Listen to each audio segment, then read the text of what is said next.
Most people watch football as a purely emotional experience.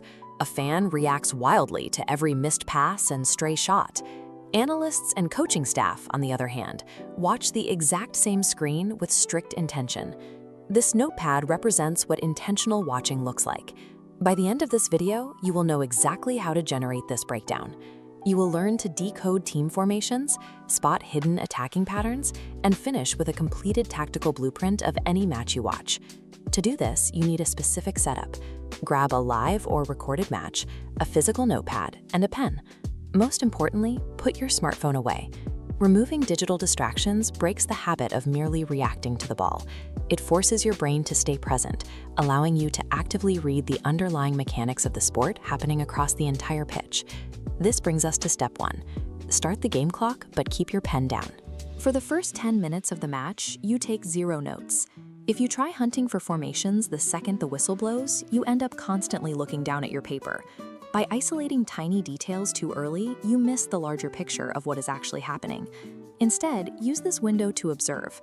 Identify which team is playing on the front foot, find the baseline rhythm of the passes, and gauge the overall energy on the field. Feeling this initial rhythm establishes the macro context of the match.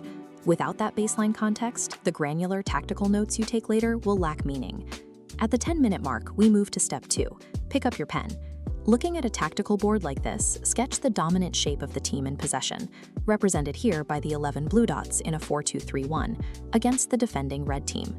But formations written on paper are deceptive. Once a team controls the ball, their shape transforms. Watch how the blue team's fullbacks push high and the center backs split, creating an aggressive 3-2-5 attacking structure. Let's focus on the first phase of that buildup. Notice how the goalkeeper steps forward to connect with the defensive line. This creates the +1 concept, forming a 7 versus 6 numerical advantage against the pressing forwards. You do not need to track every chaotic transition. To prevent analytical overwhelm, only map out these prominent, repeated phases of possession. Documenting these specific, fluid shifts allows you to see the actual system being executed on the grass. It exposes the manager's true strategy. Now we apply step 3. Use the remainder of the first half to spot recurring player movements and established passing sequences. Visuals like this show what you are looking for on the pitch. Identify where space is consistently opening up. Note if a specific passing triangle keeps connecting the same 3 players, or if they are repeatedly creating numerical overloads out on the wing. A player making this run once is chance, but if you see an attacker aggressively sprinting away from a defender into the same open pocket of space 3 separate times, you are looking at a deliberately rehearsed coaching pattern. Identifying these rehearsed overloads gives you foresight. It is how an analyst predicts exactly how a team intends to score long before the ball actually reaches the net. Step 4 kicks in starting the second half. You repeat the exact same note-taking process, but this time you hunt exclusively for changes. Actively compare your first half structural notes against the current half. Look for new aggression levels or altered build-up shapes from the defenders.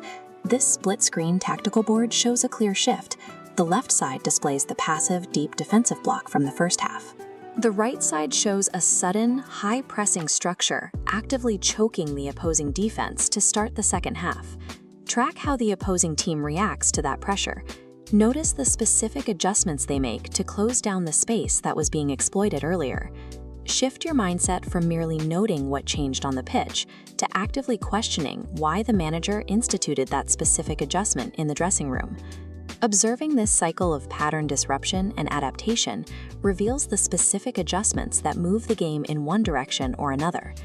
Understanding these choices provides the context needed to see how tactical shifts impacted the final score. Look at this completed notepad. You now have a comprehensive timeline detailing the match rhythm, the in-possession shapes, the intended passing patterns, and the decisive tactical adjustments. You have moved from blindly reacting to where the ball goes to successfully reading the architectural framework of the game. Your challenge now is to take this 4-step intentional analysis framework and apply it to the very next weekend fixture you watch. This method gives you a repeatable framework for seeing the sport's mechanics. If you're ready to look past the scoreboard, subscribe for our next tactical deep dive.